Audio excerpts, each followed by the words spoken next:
Hello, bachcho. Let's have a look at this question, which says the line spectrum is noticed during the transition of electron from higher excited state to lower one in hydrogen atom only when it falls from. Options are 2s orbital to 1s orbital, 2p orbital to 1s orbital, 3s orbital to 2p orbital, or 4p orbital to 2p orbital. Okay तो इस question में हमें बताना है अगर line spectrum notice कर रहे हैं हम ट्रांजिशन हो रहा है जब इलेक्ट्रॉन का उसके एक्साइटेड स्टेट से to its lower state in hydrogen atom तो कौन सा ट्रांजिशन पॉसिबल है। जो ऑप्शंस हमें प्रोवाइडेड है उसमें हमें डिफरेंट ट्रांजिशंस गिवन है, इसमें से हमें फाइंड आउट करना है कि हाइड्रोजन एटम के लिए कौन सा ट्रांजिशन पॉसिबल है। सो the key concept here is selection rule for hydrogen atom। तो पहले हम सिलेक्शन रूल समझ लेंगे क्या होता है। Selection rule basically restriction rules होते हैं जो हमें ये बताते हैं कि कौन सा ट्रांजिशन अलाउड होता है और कौन सा ट्रांजिशन फॉरबिडन है। तो हाइड्रोजन एटम की अगर हम बात करें तो सिलेक्शन रूल जो है that is delta n can have any value. Okay, delta L is equal to plus minus 1, delta M equals to 0 और plus minus 1। तो ये सिलेक्शन रूल्स हैं हाइड्रोजन एटम के लिए फॉर अलाउड ट्रांजिशन। ओके, तो for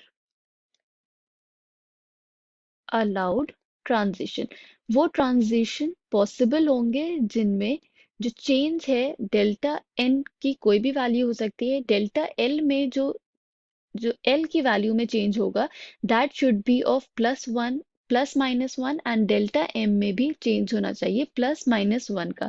तो delta N यहाँ पे किसकी बात कर रहे हैं हम, प्रिंसिपल क्वांटम नंबर जो कि हमें शेल नंबर के बारे में इंफॉर्मेशन देता है या एनर्जी लेवल के बारे में इंफॉर्मेशन देता है। L here stands for azimuthal quantum number which tells about the shape of the orbitals. Okay, M stands for magnetic quantum number that tells about the total number of orbitals in the subshell और उनका orientation हमें पता चलता है by the value of M। Okay, so this is principal quantum number, azimuthal quantum number and magnetic quantum number respectively। तो जो भी transition में ये वैल्यूज फॉलो करेगा या ये रूल्स फॉलो करेगा वो ट्रांजिशन अलाउड होगा एंड इसके अलावा जो भी ट्रांजिशन होगा दैट विल बी फॉरबिडन। तो ऑप्शंस में जो हमें ट्रांजिशंस प्रोवाइडेड हैं हम उन्हें देख लेते हैं। तो ऑप्शन नंबर वन में transition is from 2s to 1s orbital. अब यहाँ पे अगर हम बात करें तो L that is L can have values ranging from 0, 1, 2, 3, etc. Okay, तो जब 0 होती है L की value it denotes s orbital, 1 value denotes p orbital, 2 value denotes d orbital and 3 value denotes f orbitals. तो इसमें जो L की value है दैट इज 0 s, दोनों ट्रांजिशन किस में हो रहा है 2s से 1s में, तो डेल्टा L चेंज नहीं हो रहा है। Okay, delta L is not equals to plus minus 1, so this transition is forbidden. It is not following the selection rule, तो ये transition possible नहीं है। Second transition की अगर हम बात करें तो it is from 2p orbital to 1s orbital। इसमें the value of L is changing from 1 to 0। p के रिस्पेक्ट में वैल्यू होती है एल की 1 एंड एस के लिए 0। तो डेल्टा एल में क्या चेंज हो रहा है? It is equal two plus minus 1।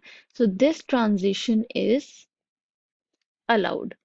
Okay, now let us look at the third transition, which is from 3s orbital to 2p orbital. यहाँ पे भी अगर हम बात करें तो 3s में l की वैल्यू 0 है एंड p ऑर्बिटल p के लिए l की वैल्यू 1 है। तो delta l is equal to plus, it should be plus minus 1. Okay, so here it this transition is also allowed. Now let us discuss the last transition, which is from 4p orbital to 2p orbital. इसमें भी L की value change नहीं हो रही है, दोनों में p orbital present है। ओके, सिर्फ n की वैल्यू चेंज हो रही है, L की वैल्यू सेम है। That means delta L is not equal to plus minus 1. So this transition is not allowed, or we can say this is a forbidden transition. Okay, so we can say that the line spectrum is noticed during the transition of electron from higher excited state to lower one in hydrogen atom only when it falls from 2p orbital to 1s orbital and 3s orbital to 2p orbital. I hope you understood it well. Thank you and best of luck.